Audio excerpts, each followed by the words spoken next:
कार्य है। यहां पर धनुष तोड़ने वाला और सहस्त्राबाहु क्या सम के हो सकते हैं?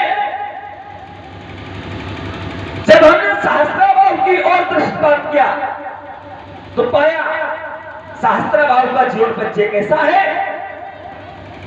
सहस्त्राबाहु ने एक बार अपनी 1000 भुजाओं के माध्यम से रेवा नदी के प्रवाह को रोक दिया। रेवा यानी नर्मदा, नर्मदा का प्रवाह रुका। अब ये बताओ, किसी नदी के प्रवाह को रोकना क्या अच्छी बात है? किसी जल स्तर को रोक देना क्या यह उचित है? जिस समय जल रुका, जल की दिशा विपरीत हो गई। भाई जब जल रुकेगा तो उसकी दिशा उल्टी ही हो जाएगी। दिशा विपरीत हो गई। जल पहुंचा कहां? संतों के आश्रमों में। अब संतों के आश्रमों में विचार किया जाए कि होता क्या है। संतों के आश्रमों में सदैव यज्ञ, हवन, पूजा, आहुतियां इत्यादि कार्य हुआ करते हैं। लेकिन जिस समय कहीं पर आहुतियां चल रही हो और उन आहुतियों में एक लोटा अगर जल डाल दिया जाए तो क्या आहुतियां पूर्ण होगी? और इधर जिस समय धनुष टूटा तो धनुष तोड़ने वाले की सभी लोग जय जयकार करते हैं, सभी लोग प्रशंसा करते हैं। यहां तक कि धनुष टूटने पर अनेकों प्रकार के बाजे भी बजाए गए। बाजे कौन कौन से? झांझ, मृदंग, शंख, शहनाई, भेरी, ढोल, तुमतुभी बजाई। अब हम विचार करें कि शंख काहे बजता है? शंख अच्छे कार्यों में बजता है कि बुरे कार्यों में बजता है? अगर शंख बजा तो यहां पर फिर अच्छा कार्य हुआ। शहनाइयां बजी तो मांगलिक कार्य हुआ, क्योंकि शहनाई मांगलिक कार्यक्रमों में बजाई जाती है। ये इतने कार्य होने के बाद विरोध में खड़े हैं, विरोध की धरती में है। जहां तक केवल बाजे नहीं बजे, खुद वो देवता भी प्रशंसा कर रहे हैं। यहां मिथिला में सभी तो कर ही रहे हैं, लेकिन देवता भी धनुष तोड़ने वाले की प्रशंसा कर रहे हैं। क्या देवता कभी अपराधियों की प्रशंसा करते हैं? क्या अपराधियों पर कहीं पुष्प फेंकते हैं? क्या फिर अपराधी को माला पहनाते हैं? और यहां धनुष तोड़ने वाले के साथ में सारे व्यवहार किए जा रहे हैं।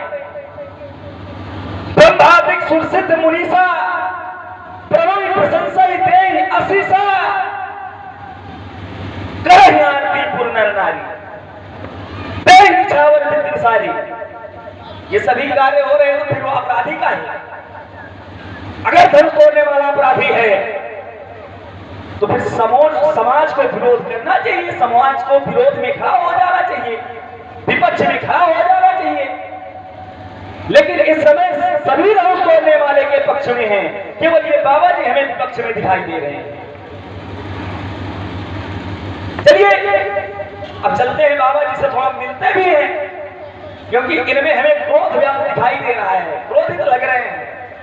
वैसे पंडित जी हैं, चलेंगे, शायद उनसे प्रणाम करने पर कुछ प्रसन्नता हुई होगी, लेकिन अगर पुनः मिले तो शायद अधिक प्रसन्न हो जाए। महाराज प्रणाम, कल्याण हो बेटा। क्रोध का कारण धनुष टूट गया तो टूट जाने दो, अरे बाप का था, हमने ये तो ना कहा टूट जाने दो। अरे टूट गया, टूट जाने दो। क्यों टूट जाने दो? सभी प्रसन्न हैं, आप भी प्रसन्न हो जाओ। अरे हमारी वस्तु का जो तोड़ेगा तो हम प्रसन्न होंगे, जो प्रसन्न हो जाए। अरे तुमको उससे लाभ होगा, वस्तु तुमको उससे लाभ होगा, तो तुम उसमें प्रसन्नता व्यक्त कर रहे हो। अच्छा, और हमें लाभ तो है नहीं, अरे हमें हानि, लेकिन हमारी पूज्य वस्तु है तो हमें क्रोध तो होगा ही। यानी क्रोध करने का मूल कारण ये है, धनुष का टूटना, धनुष टूट गया, क्रोध आ गया, अरे हमारी वस्तु। देखिए सर्वप्रथम तो ये वस्तु किसी विशेष व्यक्ति की नहीं है। ये जो धनुष का खंडन हुआ है, ये धनुष किसी एक का नहीं है। क्यों? ये धनुष भगवान शंकर का है। क्रोध करने का सर्वप्रथम अधिकार भगवान शंकर को है।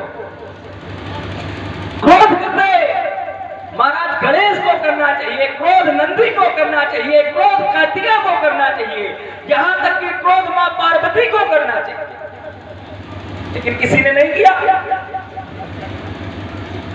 ये भी प्रसन्न है, आप काहे क्रोध कर रहे हैं, बड़ी बड़ी अम्मा घूम रहे हैं। भगवान शंकर देखिए संसार के गुरु हैं, कह रहे हमारे गुरु वस्तु का खंडन हुआ इसलिए क्रोध है। भगवान शंकर केवल आपके गुरु नहीं है, तुम त्रिभुवन गुरुवेद बखाना। भगवान शंकर त्रिभुवन के गुरु हैं। जब त्रिभुवन के गुरु हैं तो फिर पूरे त्रिभुवन को विरोध करना चाहिए। अब मैं आपके जीवन में माया भी देख रहा हूं। योगियों के जीवन में कभी ममता नहीं होती, और मैं आज ममता देख रहा हूं। क्यों? क्योंकि जब तक वस्तु से लगाव नहीं होगा तो उसके नष्ट होने पर क्रोध नहीं होगा। अगर वस्तु से लगाव है तो फिर उस वस्तु से ममता है। अब ममता क्या है? ममता तरुण तमी अंधियारी। जो ममता है वो अंधेरी रात्रि के समान है, और जब अंधेरी रात्रि के समान है तो यहां हमें संशय उत्पन्न हो रहा है। अगर ममता है तो हमारा सूर्य और रात्रि कभी एक जगह पर नहीं रह सकते। क्यों रह सकते हैं? कभी सूर्य और रात्रि को किसी ने एक जगह पर देखा है? यहां पर बताया जा रहा है कि आए भ्रकुल कमल पतंगा सूर्य के समान, और सूर्य पर ही वो अंधेरी रात्रि हो। ये तो संशय का कारण है। अगर सूर्य है तो फिर वो रात्रि नहीं, अगर रात्रि है तो फिर वो सूर्य नहीं। इनकी घोषणा और भी एक थी, सो बिलगाओ बिहाई समाजा नत मारे गई हैं सब राजा। अब हम इस पर विचार करते हैं। धनुष एक ने तोड़ा है, एक ने तोड़ा है कि अनेक ने तोड़ा है? सभी लोगों ने देखा होगा। धनुष तोड़ने वाले कितने हैं? एक। हाँ, इस प्रकार सहयोग करो, आनंद आएगा। धनुष तोड़ने वाला एक, अब मारे जाएंगे सब। क्यों भाई? अगर एक ने अपराध किया है तो दंड का भागीदार एक होगा कि सब होंगे? जो अपराध किया है वही है। यहां पर अपराध एक ने किया, धनुष एक ने तोड़ा। अब बाबा जी ने इसे घोषणा कर दिया। कम से कम करने के पहले कुछ सोच लिया करो। घोषणा कर दिया, न तो मारे गई हैं सब राजा, सावधान में सभी मारे जाएंगे। मगर ऐसा होगा नहीं। महाराज ये इस समाज के अंतर्गत देखिए, अगर अपराध करने वाला को दंड मिले तब तो अच्छी बात है, लेकिन अगर निर्दोष प्राणी मारे जाएंगे तो महाराज फिर अनर्थ हो जाएगा। इसलिए जानना चाहता हूं, ये धन पर ममता कई है तू, क्योंकि इससे पहले हमने अपने जीवन काल में बहुत हुई। ये एक टूटा है, आप एक के टूटने पर इतना बड़ा क्रोध कर रहे हैं। जिस समय हमने बहुत धन ही तोरी लड़काई तो कब होना असर जैसी रिस आज कर रहे हैं, ऐसी रिस आपने कभी नहीं किया। कब होना तीन खुश आई क्योंकि ज्ञानी जानता है इस संसार में जिसका जन्म है उसकी पुनः मृत्यु है, और जिसकी मृत्यु है उसका पुनः जन्म है। जो जन्मे सो निश्चय नासे, जो नासे सो पुनः प्रकाशे। इन सब बातों को जानने वाला योगी ज्ञानी होता है। तो महाराज ज्ञानवान होने के कारण जानना चाहता हूं, ज्ञानवान पर ममता क्यों? ये धन पर ममता क्यों है? तो ममता का हेतु क्या है, ममता का कारण क्या है, जानना चाहता।